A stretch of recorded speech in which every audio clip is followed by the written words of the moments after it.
After putting off the trip that we had planned in June of 2020, we were just able to make our first trip as vaccinated travelers in September 2021. We were lucky that Denmark has really high vaccination rates and was accepting vaccinated Americans, but had to reduce the Sweden portion of the trip and put the Norwegian part off until 2022. Part 1 of this travelogue will be in Denmark's capital, Copenhagen.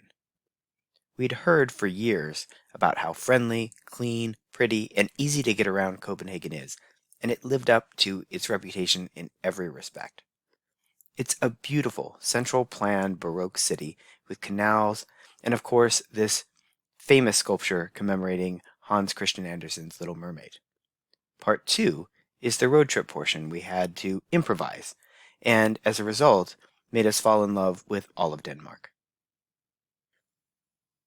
There are several beautiful Baroque palaces, like the Hermitage Hunting Lodge, which is a castle built by the king for banquets in a park that's largely preserved as green space just outside of the city. You'll notice that most of these castles have gorgeous patinaed copper roofs. The grounds have deer on them, and the lodge itself has some interesting decorations like these deer heads. And these dark spots here are actually beehives that were active when we were there. It's important to remember that Denmark was at the heart of a large Viking empire, and then later the Danish Empire, which reached into North America and still does in Greenland, much of surrounding Scandinavia, Iceland, the Danish West and East Indies, and right here, the Danish Gold Coast of Africa at its very height. Denmark and Copenhagen were and are a big cosmopolitan center of culture with a long reach and great art collections. Any of these palaces might still be used by the Danish monarchy, and when we visited Amalienborg Palace, the official residence, the flag was flying over Queen Marguerite II's palace, indicating she was home. There was also a fun run going on, and it was almost over, so that's why you see this barricade here, but very few people in the square. We took a day to take local trains out to some of the further but most famous palaces, and the most famous is Kronborg Castle. It's set right on the water and is legendarily the castle that inspired Shakespeare's castle depictions in Hamlet. It was used as a prison for a long time rather than a royal residence until relatively recently, so the interior wasn't well preserved. But there are interesting displays of all of the great productions of Hamlet that have been put on here since. One thing I hadn't realized is how close Denmark and Sweden get to each other. And in Elsinore, the city where the castle is, you can clearly see Sweden across this narrow strait connecting the Kattegat to the Baltic Sea.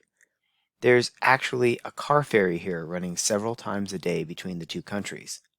We'll take a different car ferry later on in the road trip.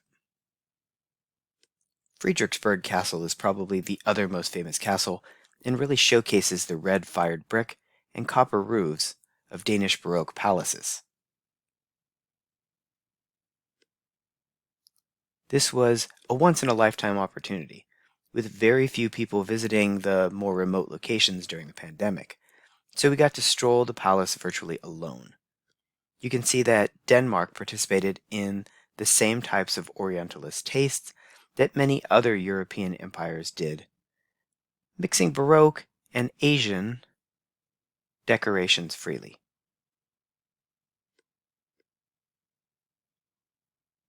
It also has an incredible Baroque garden that was built up the hill on the other side of a lake that surrounds it. Rosenborg Castle, where they keep the royal jewels, also has an incredible Baroque garden, but right in the heart of downtown Copenhagen.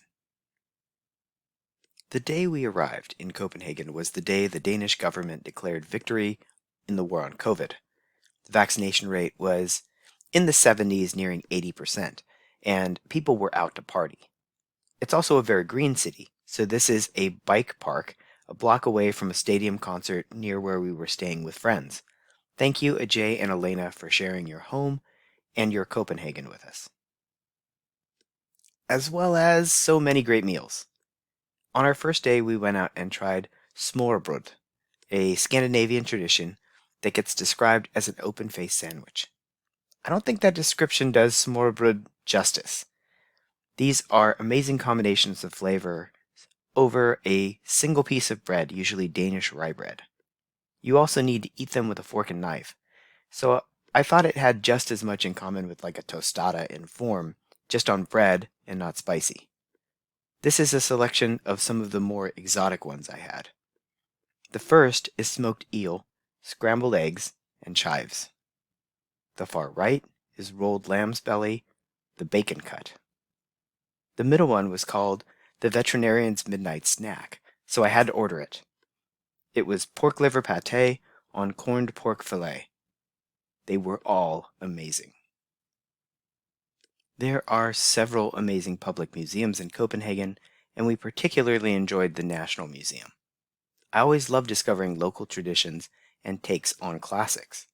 This pine altar is from about 1300 CE, and in many ways resembles other Gothic European altars.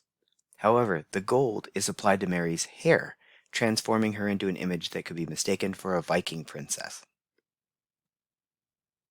You can see the best preserved Viking animal design works in Copenhagen, but you can also see works from around the world, like these stylish Inuit fur underwear, or from throughout history, like the Scolion of Sikolos, one of the few artifacts preserving ancient Roman musical notation.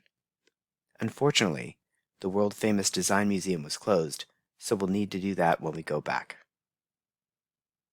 There are also private collections, and by far the one I wanted to see was the David's collection, famous for its Boucher room, where a masterpiece by French Rococo artist François Boucher is painted in the colors of the fine Chinese porcelain that the Davids collected. The main collection is several stories and one of the most amazing Islamic art collections in the world. In part 2, we'll leave the comforts of the city, rent a car, and take a road trip through Sweden and back into Denmark.